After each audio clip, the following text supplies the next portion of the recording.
Debbie, can I just make one announcement? Folks, please take just 1 minute and come over. We're going to start the videos on the green screen. You can send a message to Bob Chairelli about what you think about the energy increases.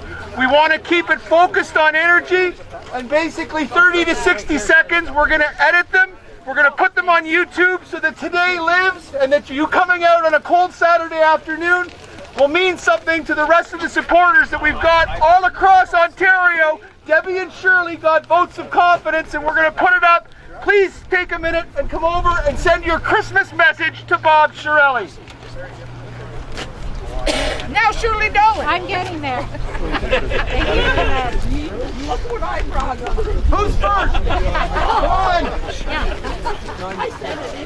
9 to 10. Okay. Okay, my first order of business is to announce that Ron Barr is going to be on Nick at night.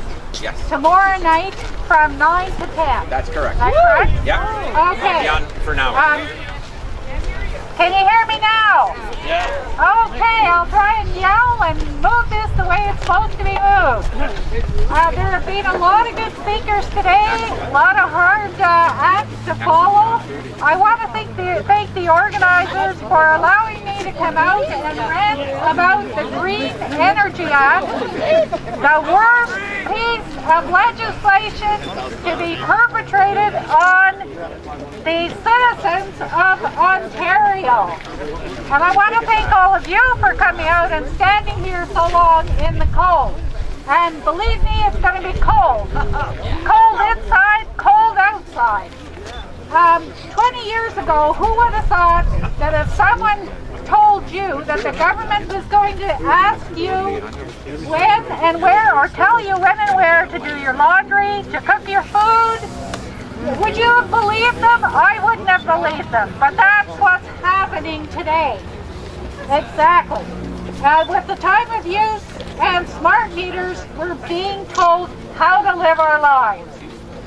And now they have herded us, the majority of us, into using our electricity in the off-peak times. And what do? That's the time that they raise the time of use the most. Folks, you just can't win with the win government. Hear, hear. Hear, hear. Yes. Speaking of smart meters, I've had 2 of them so far on my house, and I've had the one at the farm replaced, and it still doesn't work. So they're going to come out again and replace it at your expense. Yeah. Now, a couple of weeks ago, there was a meeting out in North Gore to protest the windmills, the wind turbines. There was a gentleman there that spoke by telephone. His name is Parker Gallant, and he's a former Canadian banker, and he looked at his local electricity bill and he didn't like what he saw. He said that the forecast is an increase of 10 to 15% every year for the next 10 years. That's triple the cost in 10 years. That's disgusting. That's terrible. You just can't win with the win government. I spoke to my MPP, Jack McLaren, this morning, and he says most of the calls he gets at his office are complaints about hydro. Yeah. Is that any surprise to anybody?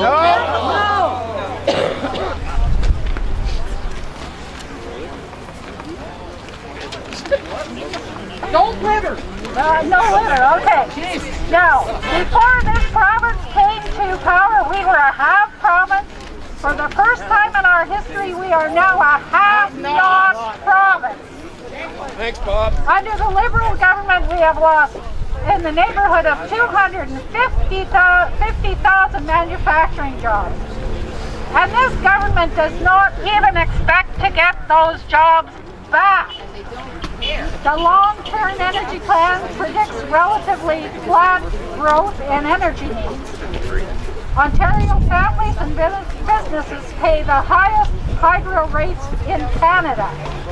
So, folks, expect to lose more jobs in Ontario as businesses seek better economic pastures in other provinces and in the States, and plan on subsidizing these lower rates of energy to these and other businesses as Ontario offloads the extra power at cut-rate prices. Expect to pay more for goods and services here in Ontario as businesses struggle to survive. You just can't win with the win government. And what about you and I and all the other homeowners in Ontario? Listen, has anybody here heard of a term called energy poverty? Or fuel poverty? Well, in Britain, a household is said to be in fuel poverty when it cannot afford to keep adequately warm at a reasonable cost, given their income. In Britain, 15%, and some people say it's higher, of households are experiencing fuel poverty. Coincidentally, it is estimated that the UK ranks as the world's 8th largest producer of wind energy. So this is what the Green Energy Act will bring to Ontario. Now numbers vary depending on the source, but deaths resulting from cold homes have been estimated as high as 10,000 during winter's freezing weather in Britain. Now, could this be our future? Can you believe that? 10,000 deaths. And that's mostly elderly people that don't have a strong system. Can you take the other page? I'm almost done, folks. So, why are we here? Do we want this government to listen to us instead of large offshore companies and friends in high places? Yes. Do we want to return Ontario to a have province with a strong economy? Are we fed up with this government? And do we want to change? The Liberal government's long-term energy plan has to go. The Green Energy Act has to go. And this government has to go. Yes! Because we are never going to win with the Win government. Thank you very much.